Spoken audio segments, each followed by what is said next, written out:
Good morning, good afternoon, good evening, and good night, wherever you're watching me from.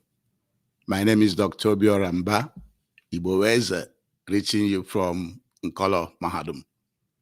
At Nkolo Mahadum, we package lectures and present it from Biafran and African perspectives. We also encourage you to use your naturally given common sense, which we call akonuche, to evaluate issues before you make a decision.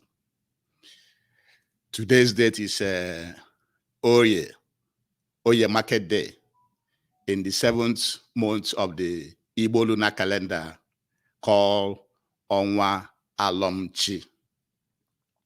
And in the Roman Catholic calendar, today's date is August 27, 2024. At Nkolo Mahadum, we encourage you to go back to all our lectures, go back to all our previous lectures, because those lectures are designed for you to understand how to see things. You have to be seeing things from how they are affecting you. You have to be seeing things by knowing who is actually presenting the information. Because all the information they have been presenting to us by the colonial masters, majority of them are not true. And so now that we also have that information, we have to present it from the ego eye of a Biafran and African perspectives, so that you see it from that angle. So you don't see things from the angle of a foreigner. You see it from the angle of somebody like you, who wants you to reason in such a way that whatever information is getting, you find out how it affects you as a Biafran or as an African. And that is what we are trying to do in Nkolo Mahadum. And so the title of today's lecture is Why Britain Established the State of Israel. Is to control the Red and Mediterranean seas, and therefore control the resources of the Middle East. It is also for political and economic domination of the Middle East. That is what we want you to know today. Because many a times we misunderstand things based on the propaganda from the propagators, from the beneficiaries of a system. And so Nkolo Mahadum wants you to know that the state of Israel was established by Britain in order to control the trading routes, the economic and the political benefits from that area. And before we continue, we have to advise you to please subscribe to our YouTube channel, like our program, share it, comment, so that we know how we are doing. And we give you a brief history of the Israeli people. A United Kingdom of Israel was first found under King Saul around 1020 BCE, before the Christian era. However, internal strife and other divisions divided the country into north and south, which was occupied by different external forces between 722 BCE. BCE means before the Christian era. That is before the Christian calendar, before the Roman Catholic Church start to count their calendar. So many, many years ago, that was when external forces occupied both the northern and the southern parts. And it was the Ottoman Empire that occupied the land of Israel between 1517 to the end of World War I. You know that in World War I, the Allied forces, which Britain was part of, was the one that won that war. But before then, the British already have great influence in the Middle East, in that area. And therefore, the foundation for British involvement was laid with the Balfour Declaration of 1917. Remember, the First World War started from 1914 and ended in 1918. The British are already active in that area, and they made it known with the Balfour Declaration of 1917. Arthur James Balfour was the British Foreign Secretary who expressed British government support for the establishment in Palestine of a national home for the Jewish people. It was Balfour, the Balfour Declaration, which expressed the British government's support for the establishment in Palestine of a national home for the Jewish people, which means the land where the current Israel is sited or situated is owned by the Palestinians. That's what it is. And after the defeat of the Ottoman Empire in World War I, which ended in 1918, the League of Nations granted Britain the mandate to administer the territories of Palestine, which was confirmed in 1922 and then approved and became effective in September 1923. And so Britain was handed that area to manage officially by the League of Nations. Also, Zionism, the situation of the Jewish people in Europe and rise in Nazism increased the Jewish migration in that area, in the place currently occupied by Israel in the 1920s and the 1930s. However, the Arabs revolted, rejected the implementation, the creation of the Jewish state in the middle of the Arab people. And there were Arab revolts in 1920, 1921, 1929, and in 1936, there was revolt from 1936 to 1939 against the establishment of the Jewish state in the middle of the Arab land.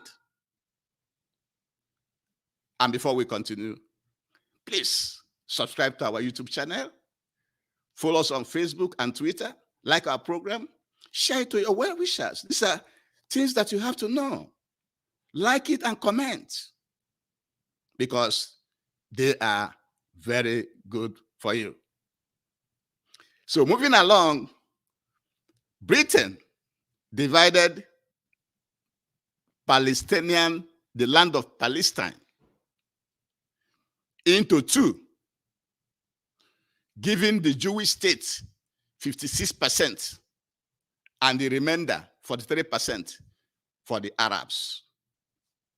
You can see the carvings on the map where all the coastal lines facing the Mediterranean Sea was given to the Israelites, and only a small portion was given to the Gaza Strip. See how they divided it? What a mess. That is how Britain messes up everywhere. Look at the carvings. Look at where the Gaza Strip is located. And look at where the West Bank is located. That is very, very, very bad. However, it was David Ben-Gurion who declared the state of Israel on May 14th, 1948. And immediately that declaration was made, there was a war between the Arabs and Israel, which started in 1948 and ended in 1949, with so many agreements that were signed for the Jewish state to be located in that land. And so the Israel as a state is bordered by Lebanon in the north.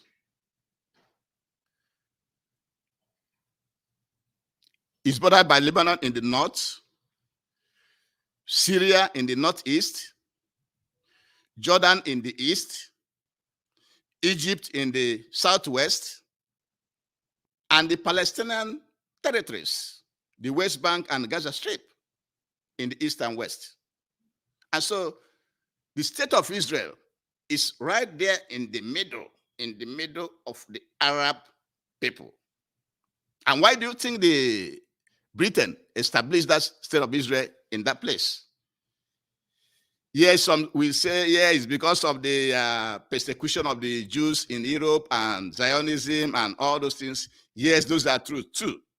But the major reason that Britain established the state of Israel in that location is for them to control all the business activities, economic activities, political activities going on both in the Mediterranean Sea and the Red Sea. They don't want to just leave that place. They want to make sure they have people, a state like Israel, that will continue to work with them, making sure that they are in control of the movements and all the resources around the Mediterranean Sea and the Red Sea and other resources in the area.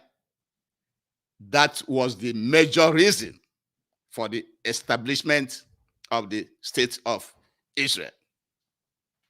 So when you look at what is going on today, where this war is going on between the Israelis and the Palestinians, and before then, you can see a lot of incursions into the Palestinian people's land.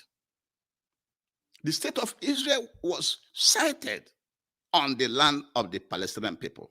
And they continue to take more lands, much more lands every day. They take lands every day.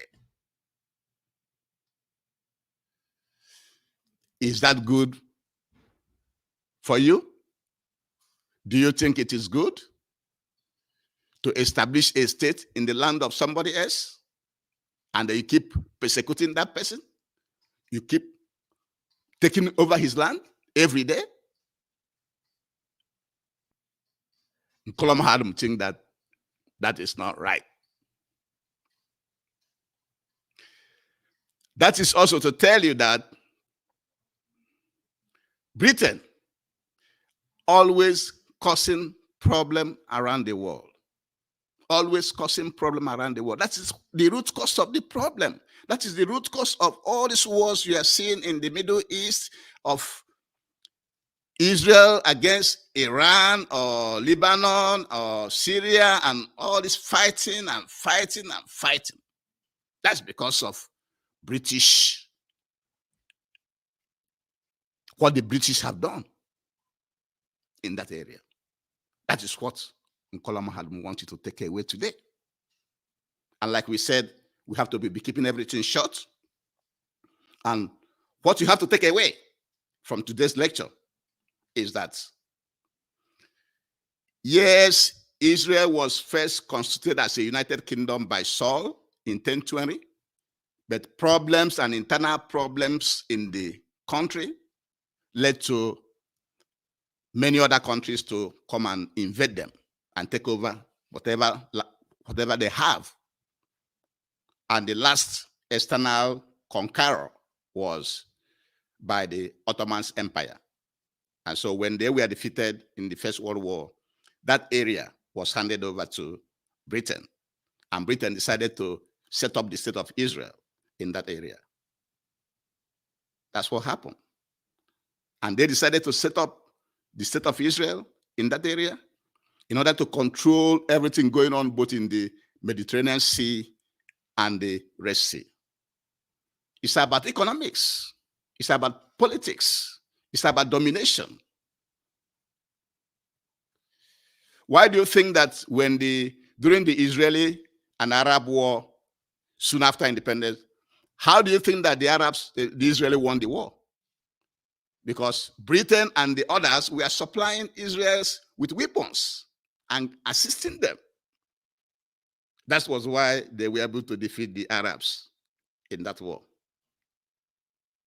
And so we said we're going to be keeping everything short in Kolomahadum, Wisdom University. And so we have to conclude this lecture by advising you to please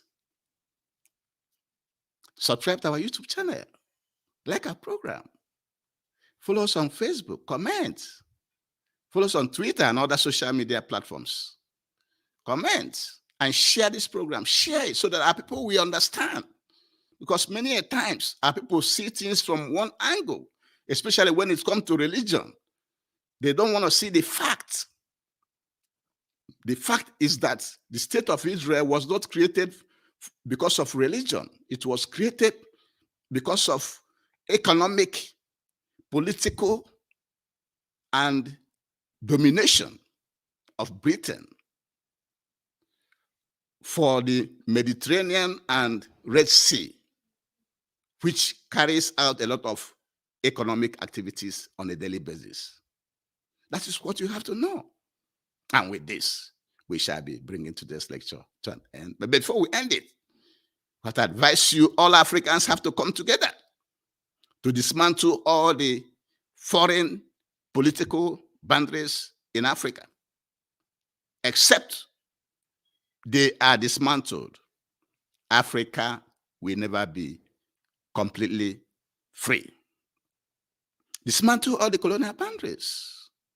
Because if you cannot go to Europe and say, you are this country, why should somebody come from Europe to Africa or other places and say, you are one country? That is the root cause of all the problems in the world. And with this, we shall be bringing today's lecture to an end. Again, my name is Obiora Mba.